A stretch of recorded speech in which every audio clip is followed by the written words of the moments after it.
Thanks very much for staying with us. Time now for Eye on Africa with me, Georgia Calvin-Smith. Tonight, hundreds of people are reportedly killed in chemical attacks in Darfur. Amnesty International accuses the Sudanese government of using blister agents to target communities in the war-torn region. Also, Kenyan police are under investigation after facing accusations of having covered up the true circumstances of an alleged terror attack in Mombasa earlier this month. Rights groups say that 3 women shot dead were framed. And it's all in the name. We head to Ivory Coast for a touch of jealousy and a residence permit. Some of the show-stopping names of popular patterns of waxcloth. But first, Sudan's been accused of carrying out dozens of chemical weapons attacks in the war-torn region of Darfur this year. Amnesty International reckons that up to 250 people may have died as a result, with the most recent attack having been in early September. Sudan's hit back, saying that the claims are utterly unfounded and denying that it has any chemical weapons. Some viewers may find images in the following report disturbing. When the bomb landed, there were flames and dark smoke. It caused vomiting and dizziness. The baby isn't recovering. He has blisters and wounds. They said he'd get better, but it's not working. This is just one line in a report from Amnesty International after analysing more than 30 attacks this year in Sudan's Darfur region. Experts are in little doubt the government has been using chemical weapons on rebels in the area's Jebel Mara mountains.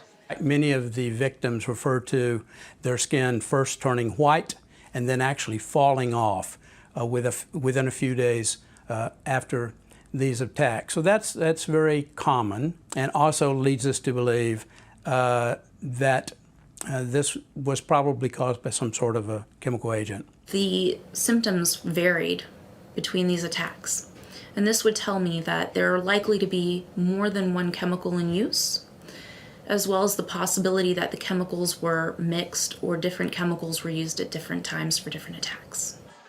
Darfur's been embroiled in conflict since 2003, when minority groups began fighting against the Arab-dominated government.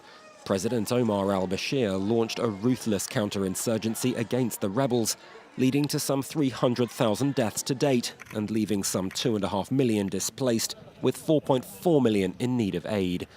A joint UN-African Union mission has been in place since 2007, though security is still fragile, and Bashir is already wanted by the International Criminal Court on charges of war crimes and genocide.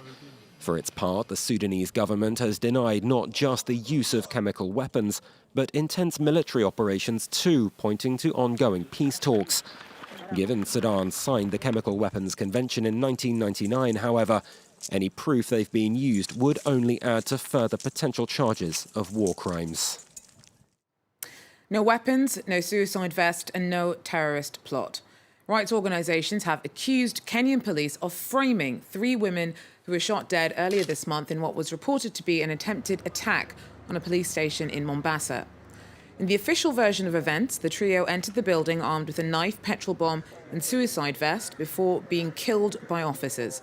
But rights activists have pieced together a different story, suggesting the women were trying to report a stolen phone. Kenya's Independent Policing Oversight Authority has started an investigation. For more on this, we're joined now by Julia Steers. Julia, so there are a lot of unanswered questions. What do activists believe happened on September the 11th, and what do they have to support those claims?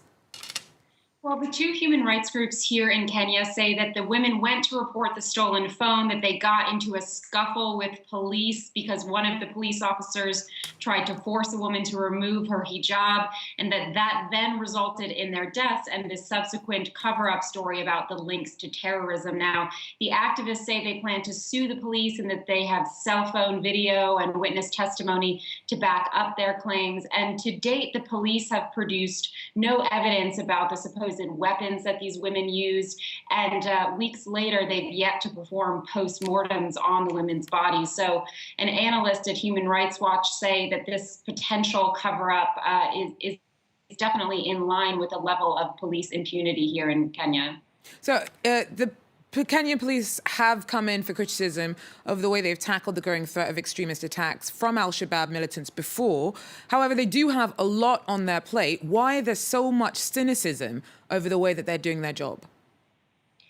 Well, reports over the last few years do prove that the police often engage in abuses ranging from street harassment to extrajudicial killings and forced disappearances. And these very often take place in the name of security, in the name of combating terror, and against Muslim communities and Somali Kenyan communities. So the claims that these women were actually victims of extrajudicial killings are not outlandish based on this recent history, and they could fit in with the government's tough talk on fighting terrorism. Now, also high on the government's agenda here is closing a refugee camp that houses mainly Somali refugees. The government says it is a terror breeding ground, and just last week, the foreign minister linked these three women to this camp, although she offered no proof that they had any connections to the camp. So it certainly could feed into a larger trend here where both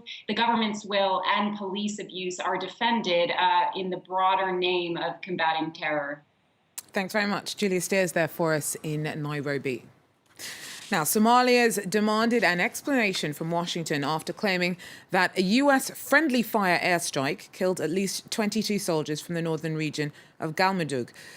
Officials from there accused the rival region of Puntland of tricking Americans into thinking that they were targeting al-Shabaab extremists. Washington said the attack was carried out in self-defense after Somali troops faced fire from the militants.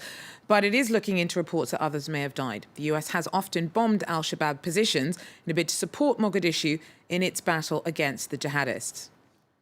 In other news, secret files reportedly suggest that the US is building a $100 million drone base outside the Nigerian Saharan city of Agadez.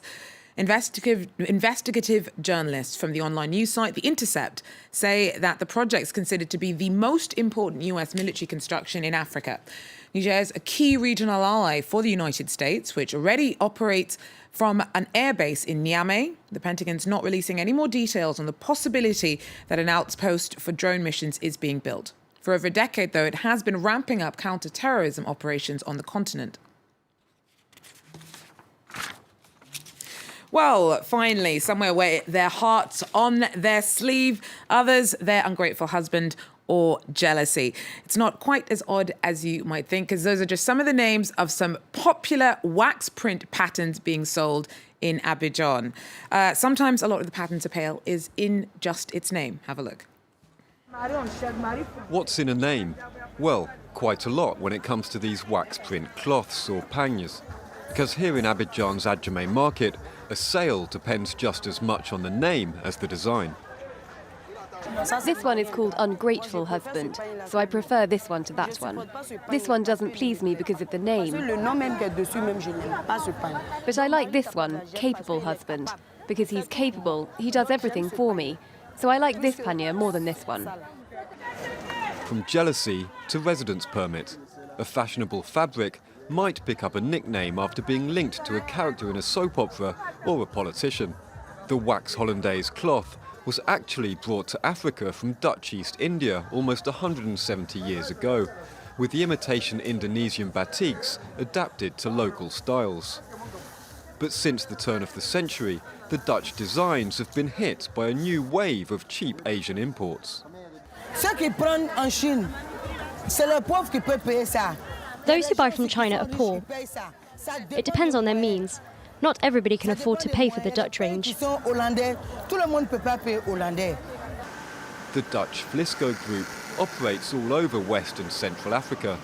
At its Uniwax subsidiary in Abidjan, the company has been fighting back against cheap imports and knockoffs, with a team of designers working against the clock.